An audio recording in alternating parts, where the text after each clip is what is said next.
Welcome back to Body Stack and Emporium. Picked up Blood 4, did some crossbreeding. So it's up here, got ourselves some more grotesques. As you see, I'm moving some guys around, but we'll get to that. Dire Portent, so Asphodel does what Asphodel does, and made himself Mother Oak.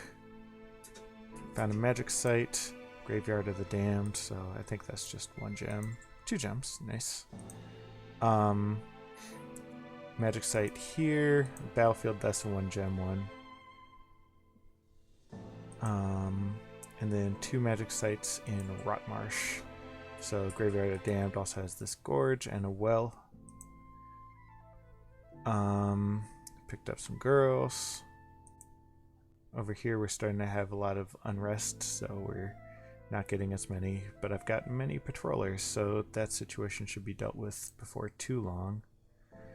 I am going to want to summon some vampires, I think. I mentioned that previously, but let's look at these battles. So big battle here in Arcocephale. Pythium is moving in to attack the owner, Arcocephale.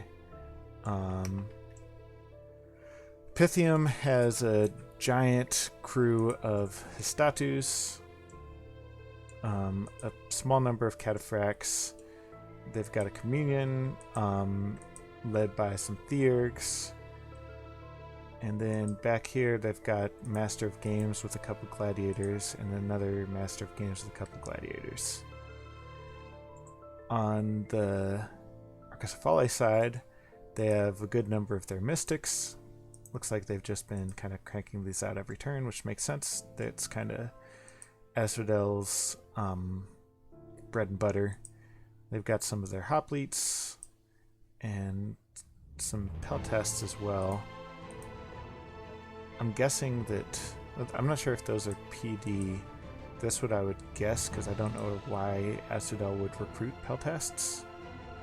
They can throw javelins, I guess, but no one cares. The Slinger's obviously PD. There's a Muse, spreads magic and sings. A couple of Displacer Beasts, and then some Cardaces as bodyguards. And this guy here is their prophet. He's got a bit of thug gear, so he's got a great sword of sharpness and some armor. He doesn't have regen, but his stats are pretty good. Alright, let's watch.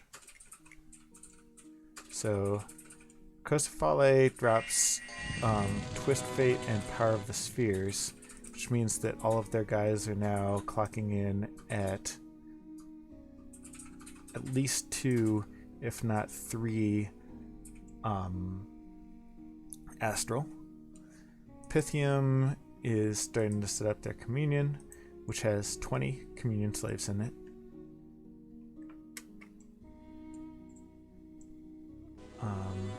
Bunch of create flaming missiles and summon mud warriors.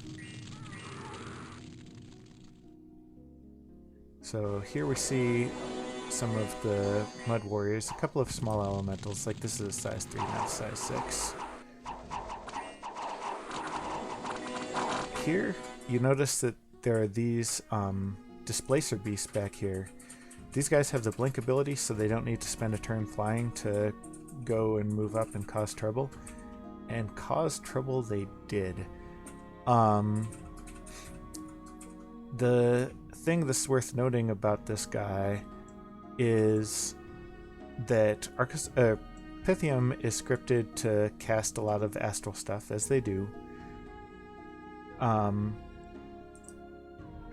But they end up doing a bunch of attacks on these Displacer Beasts, and the Displacer Beasts actually have pretty high magic resistance for a random ass summon. Their innate magic resistance is 15.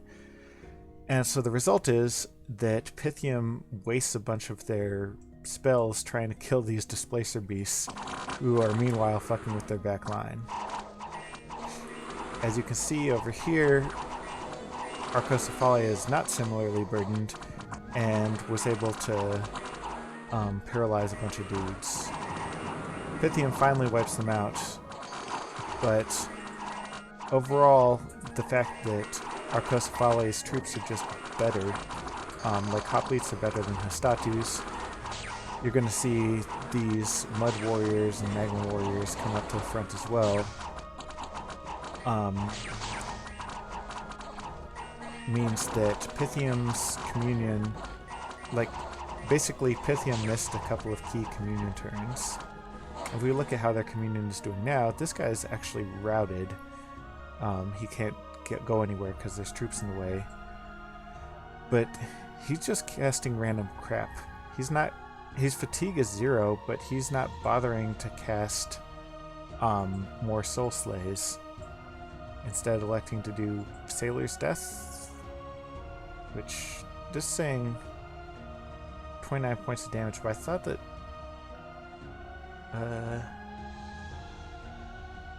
I don't know if that's fatigue damage though, in which case I would definitely prefer to just cast more Soul Slays.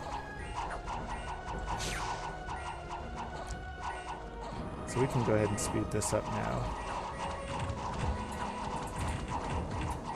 Pythium starts to run away. The Hoplites hold the shield wall quite effectively. Some of these guys are getting slimed, I think. Yeah, they're getting slimed from the Mud Warriors.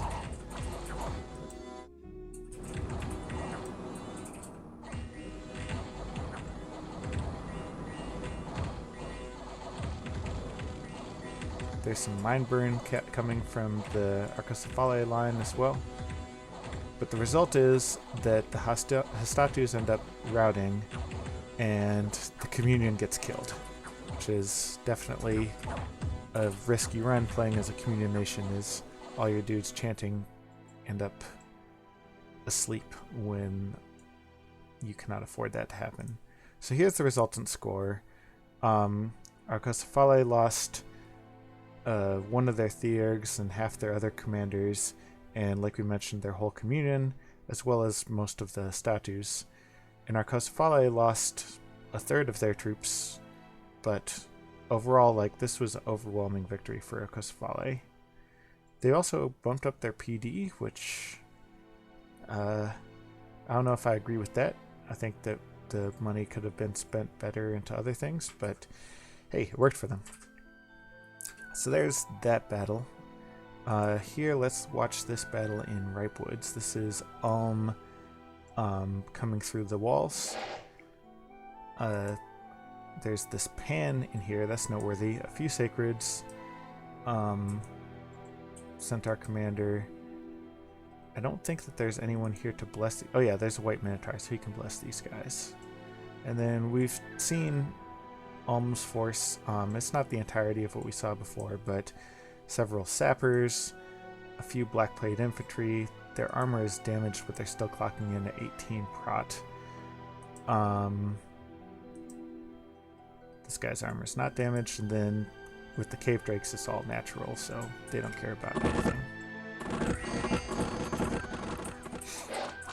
So these guys are shooting. Oh, one thing that I didn't call out, there's these priestsmiths back here.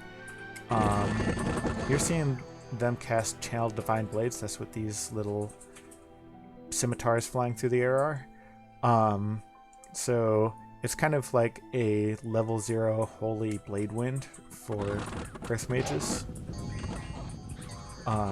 It's not going to be very effective against these guys because they have a ton of armor. Like the Maenads, I guess, but not any of the Centaurs. It'll just berserk them. But Priestsmiths had nothing better to do. And you see that Ulm's troops continue to be the wrecking balls that we'd expect from them.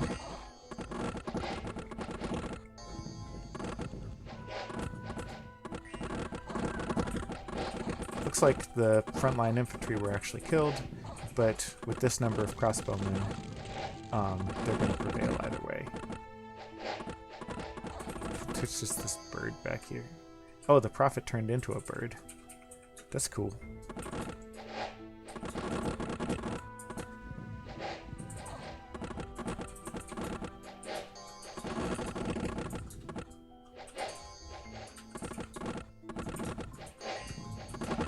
Pangea is mostly routed. This guy is not routed though. He's still casting smites. A bunch of Alm's forces have routed, but this division of sappers, who have now spent all of their they've spent all of their crossbow ammo, so now they're just moving in with pickaxes. The smites keep coming because they'll come each turn. Smites will go on as long as they have to. How much ammo do these guys even have? 12, so they should be running out pretty soon too. Alright, let's turbo through this.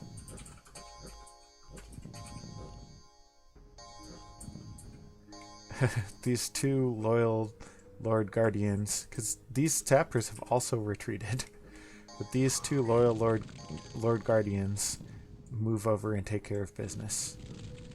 So that was actually a lot closer than it really had any right to be. Ulm's troops did not have high morale, but Ulm did win in the end. They lost all of their Black Plate infantry and all of their cave drakes. All of the Pangea stuff that retreated is actually dead because you can't retreat from a fort battle. They only lost 2 priestsmiths. I'm just scrolling through this way rather than looking at the end of the battle report just to see how many dudes are still left. So yeah, let's go ahead and look at that report. Half of Ulm's dudes died, but they captured the fortress, and they took out a Pan and a Dryad while they were at it. Pangea's Dryads do not have the seduction ability in Domains Enhanced. That's something that you have to earn later. So that's cool. Events. Nature Gems from Cymbeline got attacked by brigands. So let's go ahead and watch that. In come the brigands. A bunch of villains. 9 attack, 9 defense, short bow maces. And me, I just have 1 PD. So I've got this Horse Tribe Cavalry and this Bishop General. He does have 20 protection versus Mundane though.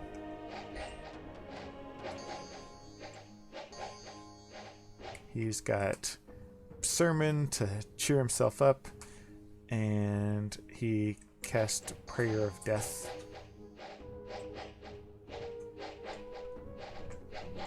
These guys are just shooting at each other completely ineffectually. None of those arrows can even hurt my priest. And enough of the arrows hit as to make the villains retreat. Which is just hilarious to me that 1 PD was able to stand up to one of these events. Get out of here, villains. So, didn't lose the province. Finished a fort. And this turn, I've already started working on this fort.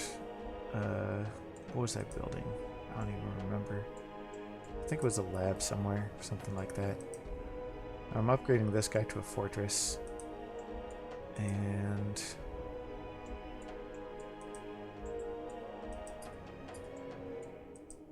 yeah, I don't know. There's a lab going up somewhere, I'm pretty sure.